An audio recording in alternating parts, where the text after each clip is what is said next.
Ram friends, భారతదేశంలో బెంగాలీ షేర్ని భారత చరిత్రలోనే మొదటిసారి ఒక సిట్టింగ్ సీఎం సుప్రీంకోర్టులో పార్టీ ఇన్ పర్సన్గా ఆర్గ్యుమెంట్ చేయడం. వాహ్ బేష్ అనుకుంటూ మమతా బేగంని కాంగ్రెస్, కమ్యూనిస్టులు, అబ్దుల్లాలు తెగ ఎత్తేస్తున్నారు. ఏమైంది ఆ డ్రామా? కోర్టు ఏమన్నది తెలుసుకుందాం. నిన్న సుప్రీంకోర్టులో జరిగిన ఘటన దేశవ్యాప్తంగా సంచలనం రేపినట్టు మనకు చూపిస్తున్నారు. పశ్చిమ బెంగాల్ ముఖ్యమంత్రి మమతా బేగం ఆమె స్వయంగా కోర్టుకు వచ్చి జడ్జి సమీపంలో సర్ అలౌ మీ సర్ అంటూ వాదన చేశారు. ఏం జరిగింది అంటే, ఎలక్షన్ కమిషన్ వెస్ట్ బెంగాల్లో చేస్తున్న స్పెషల్ ఇంటెన్సివ్ రివిజన్ సర్ అనే ఓటర్ లిస్టు రివిజన్ ప్రాసెస్ని మమతా బేగం సవాల్ చేశారు. ఈ సర్ వల్ల లక్షలాది మంది జెన్యూన్ ఓటర్లు లిస్టు నుంచి తొలగించబడుతున్నారని, ప్రత్యేకంగా పేదలు, మైనారిటీలు, మహిళలు ఇబ్బంది పడుతున్నారని ఆమె పిటిషన్ వేశారు. ఏమని చెప్పాలంటే, రోహింగ్యాలు, బంగ్లాదేశీయులు, అబ్దుల్లాలు, అబ్దుల్లీలు వీళ్ళందరూ ఇరకాటంలో పడుతున్నారు అని చెప్పాలి. ఫిబ్రవరి 4, 2026 సుప్రీంకోర్టులో 3 జడ్జిలతో హియరింగ్ జరిగింది. మమత తన లాయర్లు వాదిస్తుండగా సడన్గా ముందుకు వచ్చి sir allow me sir, please allow me to finish sir అని అన్నారు. బోలెడు మంది లాయర్లను పెట్టుకున్నావు, సూపర్ లాయర్లను పెట్టుకున్నావు కదా, వాళ్ళు మాట్లాడతారు, ఇది నీ ర్యాలీ కాదు అని జడ్జి గట్టిగానే ఆపాడు. Humble regards. May I tell you, sir, whatever they have pointed out, my opponent lawyers raised, sir, that is not correct. That is not correct, sir. Madam Mamta, we have no doubt about the ability of Mr. Diwan. He is one of the best senior counsel you have chosen. Yes, let him which is understand. on your. చివరికి 5 నిమిషాలు ఇస్తే justice is crying behind closed doors, న్యాయం తలుపుల వెనక ఏడుస్తుంది అని టాగోర్ కోర్టుతో మొదలుపెట్టారు మాట్లాడడం. సర్ ప్రాసెస్ ఓన్లీ డిలీషన్ కోసమే, ఇంక్లూజన్ కోసం కాదు అని, స్పెల్లింగ్ మిస్ మ్యాచ్ ఉన్న, మ్యారేజ్ తర్వాత సర్నేమ్ మారిన, భాషా సమస్యల వల్ల కూడా పేర్లు తొలగిస్తున్నారని, సర్ సేవ్ డెమోక్రసీ సార్ అని చెప్పి అప్పీల్ చేశారు. కోర్టు ఏమనింది? ఎవరు జెన్యూన్ సిటిజన్ అయినా ఎలక్టోరల్ రోల్లో ఉండాలి, ఈసీ దాని నుంచి ఎస్కేప్ చేయలేదు అని చెప్పారు. స్పెల్లింగ్ మిస్టేక్స్ బెంగాలీ నుంచి ఇంగ్లీష్ ట్రాన్స్లేషన్ వల్ల సరిచేయడానికి ఆఫీసర్లను డెప్యూట్ చేయమని నేను సజెస్ట్ చేస్తాను అని చెప్పారు. మమతా పిటిషన్పై నోటీస్ ఇచ్చి తదుపరి హియరింగ్ ఫిబ్రవరి 9కి పోస్ట్ చేశారు. కోర్టు సర్ని స్టే చేయలేదు, కానీ జెన్యూన్ ఓటర్లను ప్రొటెక్ట్ చేయాలని ఈసీకి రిమైండర్ ఇచ్చింది అంతే. ఎందుకంటే ఇదేమి బీజేపీ కనిపెట్టలేదు, మొదలు పెట్టలేదు. ఇదంతా కోర్టులో వెళ్ళి అక్కడి నుంచే ఈ ఇంటెన్సివ్ రివిజన్ జరగాలి అనేది సుప్రీంకోర్టు దగ్గర నుంచే వచ్చిన ఈ గైడ్ లైన్స్ ఫాలో అవుతున్నారు. ఆ సార్ని మొదలు పెట్టారు. సో అందుకే ఇప్పటికీ ఎంతమంది వెళ్ళినా కూడా దానికి స్టే ఇవ్వలేదు. Because it is important for a country to have కనీసం 10 సంవత్సరాలకు ఒక్కసారైనా కూడా చేయాలి. ఒక పక్కన రాహుల్ ఖాన్, కమ్యూనిస్టులు, ఈ సంతంతా కూడా ఒక 6 నెలలు గాయమైపోతాడు, ఏదో దేశం తిరుగుతాడు, వచ్చినాక పెద్ద పవర్ పాయింట్ పెడతాడు, ఓట్ చోరీ అని అంటాడు. ఇక్కడ ఒక ఇంటికే 100 ఓట్లు ఉన్నాయంటాడు, లేకపోతే ఇక్కడ ఉన్నాయంటాడు, ఇక్కడ ఇన్ని ఓట్లు వచ్చాయంటాడు, వీళ్ళకి ఓట్లు లేదంటారు, చచ్చిపోయారంటారు.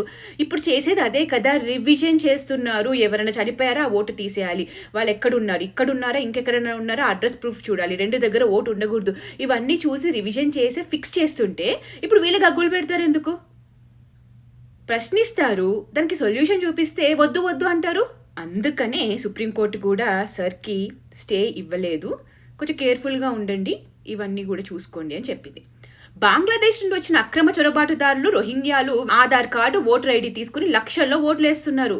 పాపం లక్షల ఓటు బ్యాంక్ని చెక్ చేసి వాళ్ళ ఇంటికి పంపిస్తే లబో దిబోం అనుకుంటూ ఆమె సీటుకి చిల్లులు పడతాయని అర్థమయ్యి కోర్టుకి వెళ్ళకపోతే ఏం చేసిద్ది? ఇంకా చివరికి అదొక్కటే ఉంది ఆమెకి దిక్కు. ముర్షిదాబాద్ నుండి హిందువులు తరమబడితే వాళ్ళు అక్కడి నుంచి అక్కడ మొత్తం పారిపోయి ఎక్కడికో సామాన్ అంతా సర్దుకుని వెళ్తుంటే ఆ రోజు కోర్టు మెట్లు ఎందుకు ఎక్కలేదు ఇలా లబోదిబోం అనుకుంటూ? ఎలక్షన్లు అయిన వెంటనే బీజేపీకి ఓటు వేసిన వాళ్ళని వెతికి పట్టుకొని ప్రాణాలు తీస్తుంటే, దాడులు చేస్తుంటే అప్పుడు రాలేదెందుకు బాధ? అప్పుడు పరిగెడుతూ కోర్టు మెట్లు ఎందుకు ఎక్కలేదు, నా ప్రజల్ని కొడుతున్నారు అని? ఇప్పుడెందుకు ఓడిపోతుంది అనే భయంతో? నిజంగా ఈ దేశ పౌరులే అయితే వాళ్ళు ఇది నా దేశం, నేను ఎక్కడికి పోను అని వాళ్ళు ఎక్కుతారు కోర్టు మెట్లు. లక్షల మంది జనం, ప్రజలు కోర్టు ముందు నిలబడతారు. నా దేశం నుండి నన్ను సర్ పేరిట తరిమితే నేను ఒప్పుకుంటానా? నువ్వు ఊరుకుంటావా? ఈ వీడియో విని ఎవరైనా మిమ్మల్ని నీ దేశం కాదు, నువ్వు బంగ్లాదేశ్కి వెళ్ళంటే ఊరుకుంటారా? ఊరుకోరు. వెళ్తారు, కోర్టుకి వెళ్తారు, కొట్లాడతారు, పోరాడుతాము, ఈ దేశం మనది అని చెప్పి పక్క దేశమోడు వస్తేనే సర్ అనుకుంటూ వచ్చేలోపే పరుగో అని పారిపోతున్నారు, బార్డర్ ఎక్కుతున్నారు, బార్డర్ దాటేస్తున్నారు. ఈ ఇన్సిడెంట్ తర్వాత ఆ పార్లమెంట్లో పరోక్షంగా ప్రధానమంత్రి కూడా కొన్ని స్టేట్మెంట్స్ చేశారు. ధనిక దేశాలు కూడా అక్రమ వలసదారులను బహిష్కరిస్తుంటే మన దేశంలో వారిని రక్షించడానికి కోర్టులపై ఒత్తిడి చేస్తున్నారు అని, దొంగ ఓట్ల కోసం ఇంత బాధపడుతున్నారు వీళ్ళందరూ కూడా. అదేదో పాకిస్తాన్ బంగ్లాదేశ్కి పోయి నిల్చోవచ్చు కదా, అక్కడికి వెళ్ళి ఫైట్ చేయొచ్చు కదా, అరే బాబు నేను ఇక్కడ నిల్చుంటాను వాళ్ళు నాకు ఓట్లు వేస్తారు అని. బార్డర్ జిల్లాల్లో border security force BSF fencing వేయడానికి ఆపుకుంటూ వచ్చింది మేడం ఇన్ని రోజులు. మరి ఆమె ఓటు బ్యాంక్ దూకాలి కదా, ఫెన్సింగ్ వేస్తే 15 కిలోమీటర్ల నుంచి 50కి పెంచారు, భూమి ఇవ్వట్లేదు.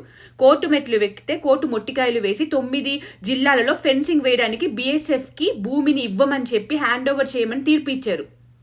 అందుకే బార్డర్ రాష్ట్రాల్లో దేశభక్తి ఉన్న ప్రభుత్వాలు, నాయకులు ఉండడం చాలా ఇంపార్టెంట్. అప్పుడు ఒక్కరిని కూడా గోడ దూకనివ్వరు. అదే దేశద్రోహులు, రోహింగ్యా సానుభూతిదారులు, కాంగ్రెస్ ఇట్లా మమతా బేగము అవుతే వెస్ట్ బెంగాల్లోనే అవుతుంది. అక్కడికి వచ్చిన వాళ్ళు వెస్ట్ బెంగాల్లోనే ఉంటారు, అక్కడే ఓట్లేసి. లేదు, కాంగ్రెస్ దేశద్రోహుల ప్రభుత్వం ఉన్న రాష్ట్రాలకు పలాయనం అవుతారు. అలా తెలంగాణలో ఎందరో రోహింగ్యాస్ అక్రమ వలసదారులు ఉన్నారు. ఈ రోజున చాప కింద నీరులా పెరిగిపోతూనే ఉన్నారు. ఇంకో పక్క మోదీ గారి మీద దాడి చేయడానికి పార్లమెంట్లో రాహుల్ ఖాన్ ఎంపీలు ప్లాన్ చేశారు అని స్పీకర్కి సమాచారం రావడంతో మోదీ గారి ప్రసంగాన్ని ఆపేశారు. ఇదే నా ప్రజాస్వామ్యం అంటే, డెమోక్రసీ అంటే. జోబులో పెట్టుకున్న రాజ్యాంగాన్ని ఎప్పుడు చూపించడం కాదు, అప్పుడప్పుడు తెరిచి చదివితే కోట్లాది మంది ప్రజలు ఓటు వేసి ఎన్నుకున్న ప్రధానమంత్రిని ఎలా చూసుకోవాలి అనేది తెలుస్తుంది. పార్లమెంట్లోనే దాడి చేసి పరువు తీయాలనే ప్రయత్నం చేయరు. ఇలాంటి వెధవల చేతిలోనే దేశాన్ని పెడదాం రేపటి నాడు. ఆలోచించండి ఫ్రెండ్స్, ఇది కేవలం లీగల్ బ్యాటిల్ కాదు, రాజకీయ డ్రామా. మీరేమనుకుంటున్నారు? మమతా బేగం కరెక్టా, సర్ కరెక్టా? ఈసీ చేసే పనులు కరెక్ట్గానే చేస్తుందంటారా? నాకు కామెంట్ రూపంలో తెలియచేయండి. వీడియో లైక్ చేసి షేర్ చేస్తే ఎక్కువ మందికి రీచ్ అవుతుంది. జై భారత్, జై హింద్.